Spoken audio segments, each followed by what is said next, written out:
Hello everyone, আশা করি তোমরা সবাই ভালো আছো, অনেক সুস্থ আছো। আমি বিভু, স্বাগত আছি তোমাদের একটি নতুন পর্বে, পার্ট নাম্বার 7। এর আগে আমরা আরও পার্সেন্টেজের আরও 6টা পার্ট করেছি। যদি তোমরা কেউ আগের 6টা পার্ট না দেখে থাকো তাহলে আমাদের চ্যানেলের প্লেলিস্টে পার্সেন্টেজের সমস্ত পার্ট দেওয়া আছে, তোমরা সেখান থেকে দেখে নিও। আর যদি তোমাদের কোনো প্রবলেম থাকে তাহলে তোমরা আমাকে কমেন্টে বা আমাদের ডিসক্রিপশন বক্সে দেওয়া টেলিগ্রামের গ্রুপের লিঙ্ক আছে, সেই গ্রুপে তোমরা জয়েন হয়ে তোমরা তোমাদের প্রবলেমের কথা আমাকে জানাতে পারো। আমি তোমাদের সমস্ত প্রবলেম সলভ করার চেষ্টা করব। তো চলো আজকে আমরা পার্ট 7টাকে এগিয়ে নিয়ে যাই। আজকের প্রথম অঙ্ক, কোশ্চেন নাম্বার 55। চিনির মূল্য 20% কমে যাওয়ায় 600 টাকায় 5 কেজি চিনি বেশি পাওয়া যায়। পূর্বে 1 কেজি চিনির মূল্য কত টাকা ছিল? তো দেখো, চিনির যা দাম ছিল সেই চিনির দাম 20% আগের তুলনায় কমে গেছে। এবার বলেছে যে 600 টাকায় আগে যে পরিমাণ চিনি পাওয়া যেত, কিন্তু এখন কি হচ্ছে, এখন 20% চিনির দাম কমে যাওয়ার ফলে 5 কেজি চিনি আরও বেশি পাওয়া যাচ্ছে। 600 টাকা আরও 5 কেজি চিনি বেশি পাওয়া যাচ্ছে। তাহলে এখন বলছে যে 1 কেজি চিনির দাম আগে, মানে 20% চিনির দাম কমার আগে 1 কেজি চিনির দাম কত ছিল সেটা আমাদের বের করতে হবে। তো এটা হচ্ছে কোশ্চেন নাম্বার 55 বা 55, ঠিক আছে? তো দেখো, এখানে একটা জিনিস বোঝার আছে যে চিনির দাম তো 20% কমছে, সে তো আমরা বুঝলাম। তো এখন 600 টাকায় পাওয়া যায় 5 কেজি চিনি আরও বেশি পাওয়া যায়। তাহলে তোমরা একটা জিনিস ভাবো যে আগে তাহলে ওই 5 কেজি চিনি আর পাওয়া যেত না, তাহলে এখন কী হয়েছে, 20% কমে আসে। তাহলে 100% যদি আগে চিনির দাম হয়ে থাকতো 100%, তাহলে এখন 20% কমে যাওয়ায় এখন তার দাম হয়ে গেছে 80%, তাই না? 100% মাইনাস 20% হয়ে গেল তোমার 80%। এই 80%, 80%। তো এই 80% এখন হচ্ছে চিনির দাম। এবার কী বলছে, 600 টাকায় 5 কেজি চিনি বেশি পাওয়া যায়, তাই না? তো তাহলে তোমরা একটা জিনিস ভাবো, তাহলে এখন ওই 600 টাকাটাই তো এখন 80% টাকা, তাই না? 600 টাকায় এখন 80% টাকা। আগে যে টাকা 100% টাকা ছিল যেটা, এখন 600 টাকা সেটা হয়ে গেছে 80% টাকা। তাহলে 80% টাকা যদি 600 সমান হয়, তাহলে 100% টাকা কী হবে? তাহলে আগে মানে 20% চিনির দাম কমার আগে যে দাম ছিল সেটা বেরোবে। তাহলে 80% যদি 600 টাকা হয়, তাহলে 1% হবে বাই 80%, তাই না? তাহলে 100% হবে গুণ 100%। তো পার্সেন্ট আমরা কেটে দিলাম, এই 0 কেটে দিলাম, তাহলে 8 দিয়ে 600 যাবে। আচ্ছা, 8 এটা কেটে দিই, 5, এটা হবে 4, 4 দিয়ে 6 যাবে, 4 দিয়ে হচ্ছে 4 15 60 150। তাহলে 5 × 150 হচ্ছে 5 15 75, 750 টাকা। তাহলে এখন 80% টাকা যদি 600 টাকা হয়ে থাকে, তাহলে আগে মানে 20% চিনির দাম কমার আগে 100% টাকা ছিল তোমার 750 টাকা। মানে হচ্ছে আগে ওই যখন যেটা 600 টাকায় 5 কেজি চিনি বেশি পাওয়া যায়, তাহলে আগে সেটা 750 টাকায় পাওয়া যেত। তাহলে দেখো, তাহলে আমরা 750 টাকায় পেতো আগে, আর এখন পাচ্ছি 600 টাকায়, তাই না? তাহলে কত টাকা তাহলে আমার কম লাগছে? 150 টাকা। তাহলে সেই এই 150 টাকাটা তো আমার এখন 5 কেজি চিনির দাম, তাই না? যেহেতু আমরা এখন আমার 150 টাকা কম লাগছে এবং 5 কেজি চিনি আমি বেশি পাচ্ছি, তাহলে আগে যদি 150 টাকা দিতাম তবে আমাদের 5 কেজি চিনি বেশি দিত।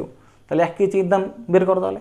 তাহলে 5 কেজি চিনির দাম যদি 150 হয়ে থাকে, তাহলে 1 কেজির দাম হবে বাই 5, তাহলে 5 দিয়ে ভাগ করলে হবে 30 টাকা। তাহলে আগে 1 কেজি চিনির দাম ছিল 30 টাকা। এই 30 হবে তোমাদের উত্তর। চলো বন্ধুরা, আমরা দেখি এর পরের অঙ্ক, কোশ্চেন নম্বর 56। বলেছে প্রথম ও দ্বিতীয় সংখ্যা তৃতীয় একটি সংখ্যা থেকে যথাক্রমে 30% ও 37% কম। দ্বিতীয় সংখ্যাটি প্রথম সংখ্যা থেকে কত কম, মানে কত কম বলতে কত পার্সেন্ট কম? এটা হচ্ছে আমাদের কোশ্চেন নাম্বার 56, ঠিক আছে? তো দেখো, আমি এখানে লিখছি, এটা হচ্ছে ফার্স্ট নাম্বার, এটা হচ্ছে সেকেন্ড নাম্বার, এটা হচ্ছে থার্ড নাম্বার। ওকে, ফার্স্ট, সেকেন্ড আর থার্ড। এবার ওখানে বলেছে যে তৃতীয় নাম্বার থেকে প্রথম নাম্বার 30% এবং দ্বিতীয় নাম্বার 37% কম। যদি তৃতীয় নাম্বার যদি 100 আমরা ধরি, তাহলে প্রথম নাম্বার 30% কম, তাই না? তাহলে মাইনাস 30%। তাহলে 100 থেকে 30% বাদ দিলে কথা 70। 100 থেকে 130% 30, তাহলে 100 মাইনাস 30 হবে 70। আর দ্বিতীয় সংখ্যা কত হবে? তাহলে 100 মাইনাস 37, 100 মাইনাস 37, তাহলে মাইনাস 37%, তো হচ্ছে 37। তাহলে এটা হবে হচ্ছে তোমার 63, তাই না? 63। তাহলে আমার দ্বিতীয় সংখ্যা আসছে 63, প্রথম সংখ্যা হচ্ছে 70 এবং তৃতীয় সংখ্যা আমরা পেলাম হচ্ছে 100। তোমরা এইটুকু তোমরা বুঝতে পেরেছো। এবার দেখো, এবার আমাকে কোয়েশ্চেনে বলেছে যে দ্বিতীয় সংখ্যা প্রথম সংখ্যা থেকে কত কম। তাহলে দ্বিতীয় সংখ্যা আমাদের 63, প্রথম সংখ্যা আমাদের 70, ঠিক আছে। তাহলে এর থেকে এটা কত কম, দেখো কত কম, তো এর থেকে এটা হচ্ছে 7 কম, 7 কম। তাহলে 7 কত তো কম, 7 কম তোমার 70-এ। তাহলে 70-7 মানে কি 70-এর মধ্যে 7। তাহলে দেখো 7 দিয়ে এটা কাটলে হবে 1/10, 1/10। তাহলে এই 1/10 কি আর পার্সেন্টে জানো, তাহলে 1/10 মানে হচ্ছে 10%, তোমরা সবাই জানো। তাহলে 1/10 10%, তাহলে তোমাদের অ্যান্সার হবে 10%। দ্বিতীয় সংখ্যাটি প্রথম সংখ্যার থেকে 10% কম। চলো এবার আমরা এর পরের অঙ্ক দেখছি। Question number 57। একটি শহরের লোক সংখ্যা 15,000, পুরুষের সংখ্যা 8% বৃদ্ধি ও মহিলার সংখ্যা 10% বৃদ্ধি পেলে লোক সংখ্যা 16,300 হয়, মহিলার সংখ্যা কত? তো একটা শহরের লোক সংখ্যা ছিল তোমার 15,000 জন। এবার ওই শহরের মহিলার সংখ্যা, পুরুষের সংখ্যা বেড়েছে 8% এবং মহিলার সংখ্যা বেড়েছে 10%। এবার এটা বাড়ার ফলে ওই শহরের জনসংখ্যা 16,300 হয়েছে টোটাল। দেখো এটা কী করে করি, এটা হচ্ছে কোশ্চেন নাম্বার 57। ওকে, তো দেখো ওই শহরের জনসংখ্যা ছিল হচ্ছে তোমার 15,000 জন, তাই না? এবার জনসংখ্যা বেড়ে দাঁড়িয়েছে 16,300 জন। তাহলে কত বাড়লো, তাহলে বাড়লো হচ্ছে 1,300, মানে 1300 জন জনসংখ্যা বাড়লো। এটা কখন বাড়লো, যখন পুরুষ সংখ্যা 8% এবং মহিলা সংখ্যা 10% বেড়েছে, তখন বাড়লো। তাহলে দেখো আমরা এবার ধরি যে মহিলা মানে ফিমেল হচ্ছে একজন, হচ্ছে তাহলে মেল হবে কতজন, তাহলে 15,000 ছিল, তাহলে একজন যদি মহিলা হয় তাহলে পুরুষ হবে কতজন, পুরুষ হবে হচ্ছে তাহলে 15,000 মাইনাস তোমার এক্স জন। ওকে, তো এটাকে আমরা একটা শর্ত অনুসারে আনবো। দেখো তাহলে এক্স বেড়েছে হচ্ছে 10%, তাহলে এক্স ইন্টু 10/100, এক্সের 10%। এবার এর সঙ্গে বেড়েছে হচ্ছে পুরুষের 8%, তাহলে 15,000 মাইনাস এক্স ইন্টু 8/100, যত 8% বেড়েছে, এটা সেকেন্ড ব্র্যাকেট। তো এটা কার সঙ্গে সমান হবে, এটা হচ্ছে 1,300 সঙ্গে সমান। কেন, কারণ এটা হচ্ছে বাড়া, এটা এক্সের মানে মহিলা 10% বেড়েছে, পুরুষ বেড়েছে 8%, বাড়ার পরে 1,300 জন বেড়েছে। তাহলে দেখো এটা 1,300, তাই না? এবার এটাকে তোমরা ক্যালকুলেট করো। তাহলে 10 দিয়ে কাটলে 1/10 হচ্ছে, ওকে, আর 8 দিয়ে কাটলে 2 হচ্ছে, এটা হচ্ছে 25, ঠিক আছে। তো এক্স ইন্টু 1 মানে x/10 প্লাস 15 দুগুণে 30 দিয়ে আরও 3টে 0, 30,000 minus 2x/25, okay, equal to 1300। এবার এটাকে ক্যালকুলেট করো।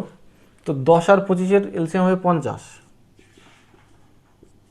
তো এটা হচ্ছে 5, তাহলে 5x প্লাস এটা 25, তাহলে এটা 2 দিয়ে গুণ হবে, তাহলে এটা হবে 6,0,0,0,0 মাইনাস 4x ইকুয়াল টু হচ্ছে 1300, তাই না? এবার দেখো আমি এটা দিয়ে এটাকে সোজা গুণ করে দেবো। তো গুণ করো 5x প্লাস, আচ্ছা 5x করছি না আমি এখানে, 5x আছে 4x, তাহলে এটা x হয়ে যাবে প্লাস 6,0,0,0,0 ইকুয়াল টু এটা দিয়ে এটা গুণ, তাহলে 5 তারং 65, আর এই 2 আর 3টে 0, ওকে। এবার দেখো তাহলে x ইকুয়াল টু কী হবে, x ইকুয়াল টু হবে 6,5,0,0,0 মাইনাস 6,0,0,0,0, তাহলে এটার থেকে এটা বাদ দেওয়া কোথায়, তো 5,000 হবে, তাহলে x ইকুয়াল টু হচ্ছে 5,000। এই অঙ্কগুলো একটু এক্স ধরেই করতে হবে, কারণ অঙ্কগুলো অনেকটা অন্যরকম, এক্স ধরে না করলে তোমরা এমনি সহজে করতে পারবে না, এটাই তোমাদের কাছে সবচেয়ে সহজ পদ্ধতি।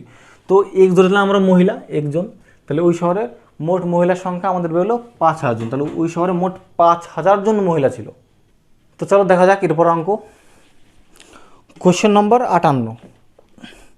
একটি দ্রব্যের মূল্য প্রথমে 20% কমে পরে 30% বেড়ে 416 টাকা হলো, প্রাথমিক মূল্য কত ছিল? তো দেখো এরকম অঙ্ক তোমরা এর আগে করেছো, মানে আমি এর আগে এই ধরনের অঙ্ক করিয়েছি। তো এটা হচ্ছে কোশ্চেন নম্বর 58, ঠিক আছে। দেখো 20% হচ্ছে 1/5, তোমরা সবাই জানো। আর যারা না জানো তারা আমার এর আগের ভিডিওগুলো দেখে নিও, পার্ট 1, 2, 3, 4, সেখানে এই নিয়ে অনেক ডিটেল বলা আছে, তোমরা সেখান থেকে দেখে নেবে। আচ্ছা 30% হচ্ছে তোমার 3/10, আমি এটাকে পার্সেন্টেজকে ফ্র্যাকশনে প্রকাশ করলাম, মানে ভগ্নাংশে। তো এবার দেখো বলেছে যে জিনিসের মূল্য 20% প্রথমে কমে যায়। তাহলে প্রথমে যদি 5 থাকে তাহলে কমে যাবে কত, 1 কমে যাবে না, তাহলে হবে 4।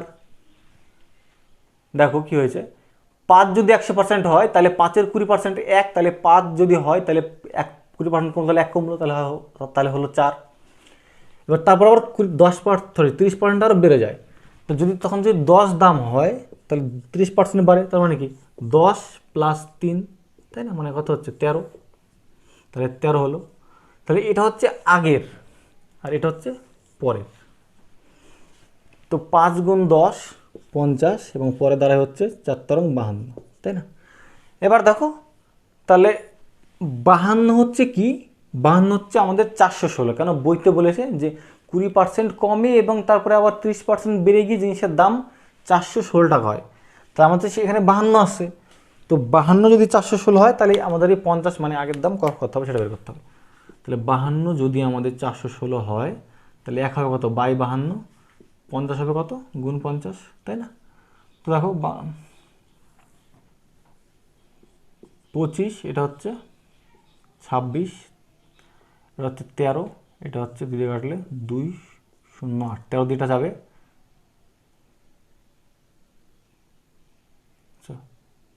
2, 0, 8, 13 দিয়ে কাটো, 13 দিয়ে হবে হচ্ছে 13 অক্ষে 13, 7, 6 13 78, 16 × 25, 25 × 16 হচ্ছে 400।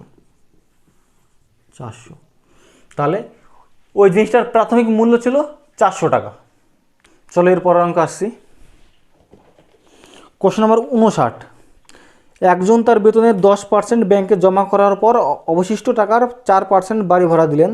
তার বেতন 5000 টাকা হলে তিনি কত টাকা বাড়ি ভাড়া দিলেন। তো এটা একদমই সহজ অঙ্ক। কোশ্চেন নাম্বার 59, তো দেখো একজন 5000 টাকা বেতন পায়। এবার 5000 টাকার মধ্যে তার 10% সে ব্যাংকে জমা করে দেয়। তাহলে সে যদি 5000 টাকা বেতন পায় তাহলে 5000-এর 10% বের করো, তাহলে হচ্ছে 10, 0 0, তাহলে 500 টাকা।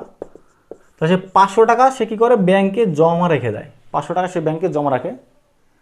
এবার এরপরে যে টাকা বেঁচে থাকে সেই টাকার 4% সে বাড়ি ভাড়া দেয়। তাহলে 5000 টাকা ছিল, 500 টাকা গেল, তাহলে এখন কত থাকছে, 5000 - 500, তাহলে হচ্ছে 4500 টাকা। তারপরে এই টাকার সে বাড়ি ভাড়া দেয়, সরি এই টাকার 4% সে বাড়ি ভাড়া দেয়। তাহলে এবার এই টাকার 4% আমাদের বের করতে হবে। তাহলে 4500 গুণ 4/100, যেহেতু 4%, 4/100, তাহলে 200 কেটে গেল। তাহলে 445, 4 4 16, 4 5 20, 180 টাকা। তাহলে ওই ব্যক্তি 180 টাকা বাড়ি ভাড়া দেয়। এটা অত্যন্তই সহজ অঙ্ক ছিল। এরপর অঙ্ক আমরা দেখছি কি বলেছে। কোশ্চেন নাম্বার 60, একটি সংখ্যার 78% ও 59%-এর মধ্যে পার্থক্য 323, ওই সংখ্যাটির 62% কত। এটা অত্যন্ত সহজ অঙ্ক। কোশ্চেন নাম্বার 60 বলছে কোনো সংখ্যার 78%, ঠিক আছে, 78% এবং হচ্ছে 59%, এই দুইয়ের পার্থক্য হচ্ছে 323। আগে দেখা যায় তাহলে এদের পার্থক্য, তো এদের পার্থক্য হচ্ছে এটার থেকে এটা পার্থক্য হচ্ছে 19% পার্থক্য। তাহলে এই 19% তোমার 323, তাই না। তাহলে 19% যদি তোমার 323 হয়, 3 2 3, তাহলে 1% কত হবে, বাই 19%, তাহলে 62% কত হবে, তাহলে 62%। এটা অত্যন্তই সহজ অঙ্ক। তাহলে পার্সেন্ট কেটে দিলাম, তাহলে 19 দিয়ে এটা কাটলে হবে 19 অক্ষে 19, 133, 7 19 133, ওকে। তাহলে 17 × 62 হবে হচ্ছে 1054, হ্যাঁ 1054। তাহলে ওই সংখ্যাটার 62% হবে 1054। 1054 হচ্ছে তোমাদের অ্যান্সার। চলো বন্ধুরা এবার এরপর অঙ্ক আসা যাক। কোশ্চেন নম্বর 61, কলকাতা থেকে বর্ধমানের বাস ও ট্রেন ভাড়ার অনুপাত 3:4। ট্রেন ভাড়া 20% ও বাস ভাড়া 10% বৃদ্ধি পেলে এখন বাস ও ট্রেন ভাড়ার অনুপাত কত। তো কোশ্চেন নম্বর হচ্ছে 61। এই ধরনের অঙ্ক আমরা এর আগে করেছি। দেখো বি ফর বাস আর হচ্ছে টি ফর ট্রেন, ঠিক আছে। এবার বাস ভাড়া ট্রেন ভাড়ার অনুপাত হচ্ছে 3:4, ঠিক আছে, 3:4। এবার বলেছে যে ট্রেন ভাড়া বেড়েছে 20%। আচ্ছা তোমরা এক কাজ করো, এখানে 3:4 কে তোমরা 3 কে ধরো 300 আর 4 কে ধরো 400, মানে আমরা উভয় দিকে 100 দিয়ে গুণ করলাম, এটা আমাদের সুবিধার্থে করলাম। তো এবার কারণ কি, কারণ হচ্ছে এই 3 হচ্ছে 300 আর হচ্ছে এই 4 হচ্ছে 400, আমরা এটা আমাদের সুবিধার্থে মানে যত অঙ্কটা মানে ক্যালকুলেটার জন্য আমাদের দশমিক না চলে আসে এই কারণে আমরা করলাম। তো এবার বলেছে অঙ্কে যে 10 ভাড়া বেড়েছে 20%, তাহলে 400-র 20% বেড়েছে, তাহলে 400-20% আমরা বের করবো। 400 × 20/100, 100 দিয়ে 4 হলো, তাহলে 4 করে 80, তাহলে 80 হবে। তাহলে 20% বাড়লে কত হবে? 400 + 80, 400 + 80, তাহলে কত হচ্ছে? 480 হচ্ছে। আর বাস ভাড়া বেড়েছে 10%, 310% 30 তোমরা সবাই জানো, তাহলে এটা হবে 330 বাস ভাড়া। তো এবার দেখো, তাই বলছে বাস ভাড়া ও ট্রেন ভাড়ার অনুপাত কত, তাহলে দেখো, তাহলে 330/480, এটা ক্যালকুলেট করো, 0 কেটে গেল, তাহলে হচ্ছে 3 × 11 = 33, আর হচ্ছে 3 × 16 = 48, তাহলে 11:16, এটা হচ্ছে আমাদের অ্যান্সার। তাহলে 10% বাস ভাড়া এবং 20% ট্রেন ভাড়া বাড়ার পর বাস ও ট্রেন ভাড়ার অনুপাত এসছে 11:16। এবার দেখো আমরা করবো কোয়েশ্চেন নম্বর 62। কী বলেছে? একটি সংখ্যা প্রথমে 10% বৃদ্ধি পেয়ে পরে 10% কমে গেল, এক্ষেত্রে সংখ্যাটি কি হলো? Question number 62। তাহলে একটা সংখ্যা, ধরো সংখ্যাটা ছিল 100, ওকে। এবার প্রথমে 10% বাড়লো, তাহলে 100 10% 10, তাহলে প্রথমে 10% বেড়ে গেল, ওকে, 10 বাড়লো। এবার পরে আরও 10% কমেছে, তাহলে 10% বাড়ার পরে তাহলে সংখ্যাটা কত হবে? তাহলে 100 + 10, তাহলে হচ্ছে 110, তাহলে 10% বাড়ার পর সংখ্যাটা হয়ে গেল 110।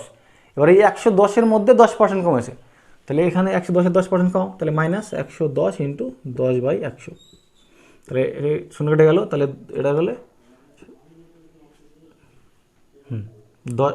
এখানে আমি 100 কম লিখেছি, এটা হবে 110 হবে, যেহেতু 110-এর মধ্যে কমেছে, এটা 110, তাহলে এই শূন্য কেটে গেল, তাহলে 11 × 1 হচ্ছে 11, তাহলে 10 - 11 হচ্ছে -1, তাহলে ওই সংখ্যাটা -1 মানে 1% হ্রাস, তাহলে ওই সংখ্যাটা হচ্ছে 1% কমে গেছে। কেন 1% কমেছে? কারণ 100-র মধ্যে 1 কমেছে, এই 100-র মধ্যে 1 কমেছে, তাই এটা 1% হ্রাস বা সংখ্যাটা 1% কমে যাবে। এবার এর পর অঙ্ক দেখা যাক। Question number 63।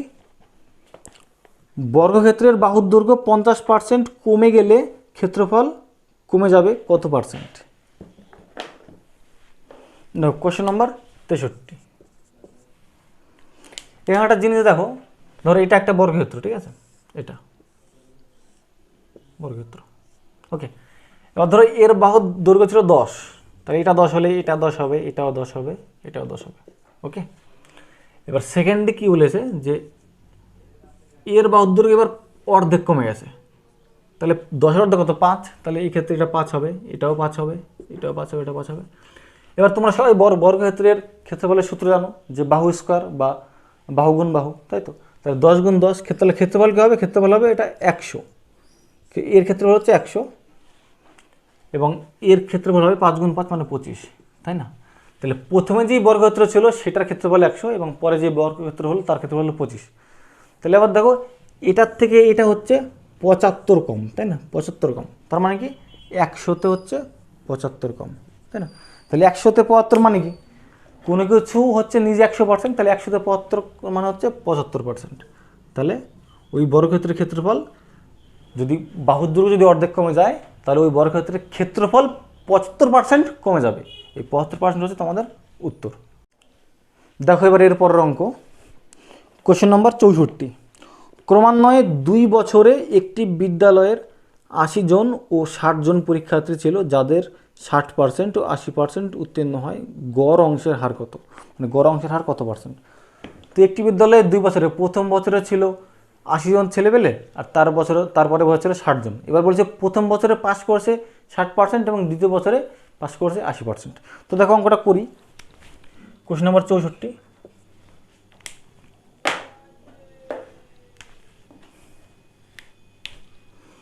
দেখো আমি, এটা হচ্ছে ফার্স্ট ইয়ার মানে প্রথম বছর, এটা হচ্ছে সেকেন্ড ইয়ার মানে হচ্ছে দ্বিতীয় বছর, ওকে। এবার প্রথম বছরে ছিল 80 জন পাস করেছে, মানে 80 জন ছিল, আর সেকেন্ড বছরে ছিল 60 জন। এবার 80 জনের মধ্যে পাস করেছে 60%, তাহলে 60% পাস করেছে, তাহলে 80 × 60/100, তাই না? এটাকে 0 কাটালে 0 কাটালে, তাহলে 6 × 8 = 48, তাহলে প্রথম বছরে 48 জন পাস করেছে। এবার দ্বিতীয় বছরে 60 জনের মধ্যে 80% পাস করেছে, মানে 80/100। তাহলে এই জিরো এই জিরো এই জিরো কাটলো 6টা 48, তাহলে এই বছরেও 48 জন পাস করেছে। এবার তাহলে দেখো যে 2 বছর মিলে কতজন পাস করেছে, 2 বছর মিলে তাহলে 48 প্লাস 48, তাহলে 48 প্লাস 48 কত হচ্ছে আমাদের 96। তাহলে 2 বছরে মোট 96 জন পাস করছে। কতজনের মধ্যে 96 জন পাস করেছে? এই প্রথম বছরে হচ্ছে 80 আর দ্বিতীয় বছরে হচ্ছে 60, তাহলে 80 আর 60, তাহলে 80 প্লাস 60 হচ্ছে 140 জন। তাহলে 2 বছরে 140 জনের মধ্যে 96 জন পাস করছে। তাহলে এটাকে আমাকে এবার পার্সেন্টেজে আনতে হবে। তাহলে 140-এর মধ্যে পাস করেছে 96 জন, তাহলে এটা এবার পার্সেন্টেজ পাস করো, তাহলে এটাকে পার্সেন্টেজ পাস করতে হলে আমাকে 100 দিয়ে গুণ করতে হবে, সঙ্গে পার্সেন্টেজ চিহ্ন। তো দেখো আমি এই জিরো কেটে দিলাম, 7 হবে 2 দিয়ে কাটে, এটা হবে 48। ওকে, তাহলে 38 × 10 হচ্ছে 480, আমি এটাই এখানে করছি, 480 বাই হচ্ছে 7। এবার এটাকে ভাগ করো, তাহলে 480, এটাকে ভাগ করতে হবে। তো 6 × 7 = 42, 6 নামলো 0, তাহলে হচ্ছে 7 × 8 = 56, ঠিক আছে। তাহলে 4 হচ্ছে 68.4/7%, তাহলে গড় অংশের হার হবে হচ্ছে 68.4/7%, 2 বছর মিলে গড়। এটা তোমাদের উত্তর। তো আজকে আমাদের এই পর্যন্তই। এর পরবর্তী অঙ্কগুলো আমরা পরবর্তী ভিডিওতে করব। যদি তোমাদের কোনো রকম কোনো অসুবিধা থাকে তাহলে তোমরা আমাকে কমেন্টে বা আমাদের ডেসক্রিপশন বক্সে দেওয়া টেলিগ্রামের লিঙ্ক আছে, সেই লিঙ্কে গিয়ে গ্রুপে জয়েন করো এবং ওই গ্রুপে আমাকে তোমাদের প্রবলেমের কথা জানাও। আমি তোমাদের সমস্ত প্রবলেম সলভ করার চেষ্টা করব। আর যদি ভিডিওটা একটু ভালো লেগে থাকে তাহলে তোমরা তোমাদের বন্ধুদের মধ্যে শেয়ার করতে পারো, লাইক কমেন্ট এবং সাবস্ক্রাইব করতে পারো। আজকে এই পর্যন্তই, দেখা হবে পরের ভিডিওতে। টাটা।